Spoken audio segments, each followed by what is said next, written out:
Praise the lord. प्रभु यीशु आपके दिन को आशीषित करें। मैं शिवशंकर तिवारी एक और बाइबल की बात आपके सामने आज रखना चाहता हूँ। हम सबको पता है कि जब यीशु मसीह हमारे लिए उस दर्द को सह रहे थे, तब रोमी शासकों ने उन्हें पीने के लिए मुर्र नाम का एक पदार्थ दिया। और ये जो मुर्र नाम का पदार्थ था, ये उन्होंने उसे दाखरस में अर्थात वाइन में मिलाकर देने की कोशिश करी। इसका विवरण हमें मरकुस उसके 15वें अध्याय और उसकी 23वीं आयत में मिलता है। यहाँ इस प्रकार से लिखा है, और उसे मुर्र मिला हुआ दाखरस देने लगे, परंतु उसने नहीं लिया।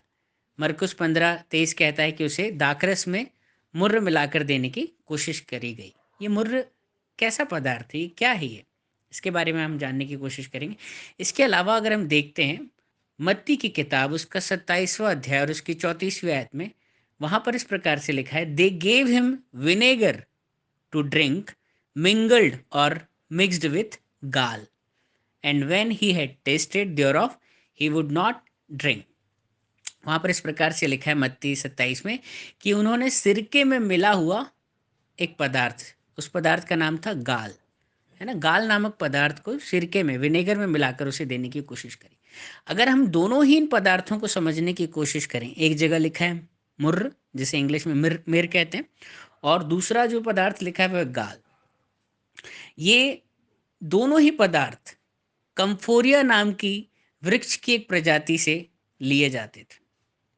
ये एक प्रकार का एक गम गोंद जिसे हम बोलते हैं, एक रेजिन टाइप का एक सब्सटेंस होता है, एक पदार्थ होता है, जिसे लोग बहुत तेज गंध के लिए, सुगंध के लिए, और आप कह सकते हैं एनाल्जेसिक के तौर पर इस्तेमाल किया करते थे। एनाल्जेसिक, आप दवाइयाँ यूज़ करते हैं ना, एनाल्जेसिक, दर्दनाशक, पीड़ानाशक।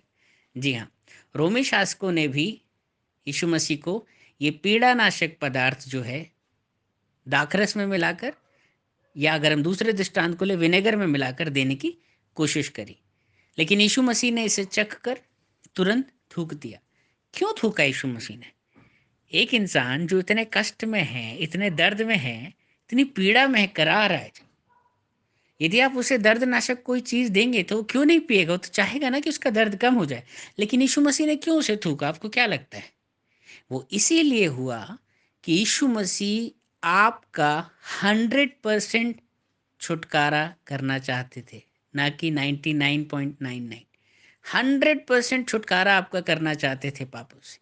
वो आपको आपके पापों से पूर्ण रूप से निजात दिलाना चाहते थे। वो कोई भी गुंजाइश नहीं छोड़ना चाहते थे जो कि आपको स्वर्ग में जाने से रोके, है ना। प्रभु यीशु मसीह कहते हैं पूरा हुआ, इट इज फिनिश्ड। 100% फिनिश कर दिया उसने उस काम को जिसके लिए वो आया था। वो स्वर्ग का वो दरवाज़ा उसने आपके लिए पूर्ण रूप से खोल दिया, और मंदिर का पर्दा दो भाग हो गया। फिर कोई दीवार नहीं रही परमेश्वर के बीच में और हमारे बीच में, है ना। अगर वो उस पीड़ानाशक, उस दर्दनाशक, उस पदार्थ को पी लेता, तो कहीं ना कुछ आप कह सकते हैं कि छुटकारे का काम बच जाता, या कुछ ना कुछ पाप हमारे हिसाब में रह जाते। वो पूरे मर्म को, पूरे कष्ट को आपके लिए प्रदर्शित करना चाहता था।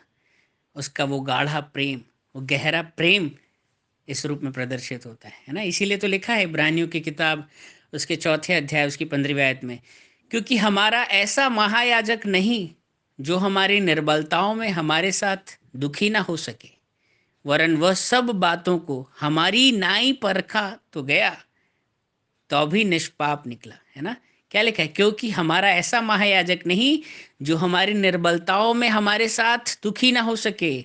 वो मनुष्य जाति के संपूर्ण दर्द को, कष्ट को महसूस करना चाहता था अपनी देह पर, और उन्हें संपूर्ण छुटकारा देना चाहता था। हमारा कितना महान परमेश्वर है, जिसने उस क्रूस पर भी उस पदार्थ को, जो उसके दर्द को कम कर सकता था, थोड़ा उसके ऊपर, उससे उसे निजात दिला सकता था, उसे भी लेने से इनकार किया, क्योंकि वो आपसे संपूर्ण प्रेम को करता है और वो उसे वहाँ प्रदर्शित भी करना चाहता था। प्रभु इस वचन के द्वारा आपको आशीषित करे। अगर आपकी कोई गवाही या प्रार्थना रिक्वेस्ट है, आप हमें 6395893171 पे व्हाट्सएप कर सकते हैं। Praise the Lord.